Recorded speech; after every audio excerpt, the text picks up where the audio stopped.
Hello everyone, আসসালামু আলাইকুম। আজকে আপনাদের সাথে এমন একটি ট্রিক্স শেয়ার করব যেটা ফলো করে আমি সারাদিন কমেন্ট করার পরও কমেন্ট ব্লক খাই না। অবশ্যই ভিডিওটি শেষ পর্যন্ত দেখবেন এবং আপনারাও যদি এই ট্রিক্স ফলো করেন আশা করি আর কখনো কমেন্ট ব্লক খাবেন না ইনশাআল্লাহ। তো সর্বপ্রথমে আমরা জেনে নেই কিসের জন্য আসলে কমেন্ট ব্লক হয়ে থাকে।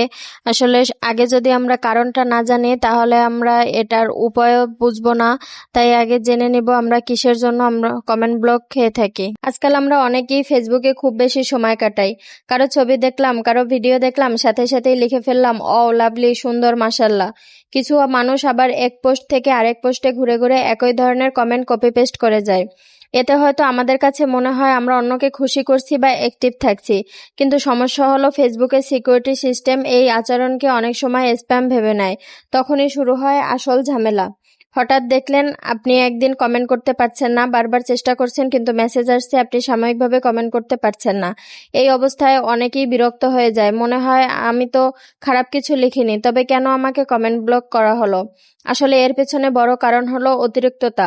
আমরা যত বেশি কমেন্ট করি, বিশেষ করে যদি একই শব্দ বারবার ব্যবহার করি, ফেসবুক ধরে নেয় এটা অটোমেটিক কমেন্ট বা রোবটের কাজ। তাই ফেসবুক আমাদের কমেন্ট ব্লক করে থাকে। আসলে অতিরিক্ত কোনো কিছুই ভালো না। এবার আসি কমেন্ট ব্লকের জন্য আমাদের করণীয় কি। প্রথমত আমাদের বুঝতে হবে সোশ্যাল মিডিয়া ব্যবহার মানেই শুধু বেশি বেশি কমেন্ট নয়।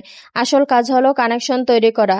একটি সুন্দর ভ্যালু দেওয়া কমেন্ট অনেক বেশি ইম্প্যাক্ট ফেলে 100টা ওয়াও টাইপের কমেন্টের তুলনায়। তাই গ্যাপ রেখে রেখে সুন্দর এবং গঠনমূলক কমেন্ট করবেন।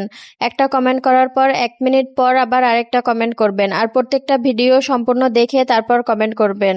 তাড়াহুড়া করে কোনো কিছুই করতে যাবেন না, তাহলে ফেসবুক এগুলোকে আনঅরিজিনাল বা রোবটের কাজ বলে ধরে নেয়। মনে রাখবেন, পরপর অনেকগুলো কমেন্ট না করে 10 মিনিটে 10টা সুন্দর এবং গঠনমূলক কমেন্ট করুন। আর যদি কখনো কমেন্ট ব্লক হয়ে যায় তাহলে ভয় পাওয়ার কিছু নেই। সাধারণত এটা 24 ঘন্টা পর উঠিয়ে নেওয়া হয়।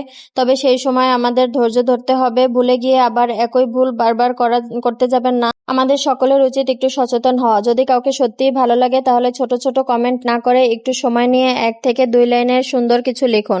তাতে সেই মানুষও খুশি হবে, আবার আপনার কমেন্ট অন্যদের কাছে ভ্যালুয়েবল মনে হবে। সবশেষে একটা কথা, ফেসবুক আমাদের জন্য, আমরা ফেসবুকের জন্য না। তাই সবকিছুতে ব্যালেন্স দরকার। অযথা অতিরিক্ত কমেন্ট না করে যেখানে দরকার সেখানেই কিছু লিখুন।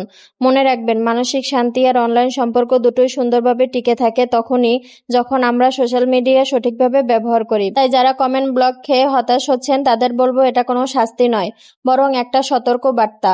নিজের ব্যবহারটা ঠিক করুন, ধৈর্য ধরুন, দেখবেন সবকিছু আবার স্বাভাবিক হয়ে যাবে। কমেন্ট ব্লক নিয়ে আমার টিপসগুলো যদি ভালো লাগে থাকে অবশ্যই একটা লাইক কমেন্ট করে যাবেন, এবং আপনারা আর কোন কোন বিষয় সম্পর্কে জানতে চান অবশ্যই কমেন্টে বলে যাবেন। আমি ভিডিও দেওয়ার চেষ্টা করব ইনশাআল্লাহ। সবাই ভালো থাকবেন। আল্লাহ হাফেজ।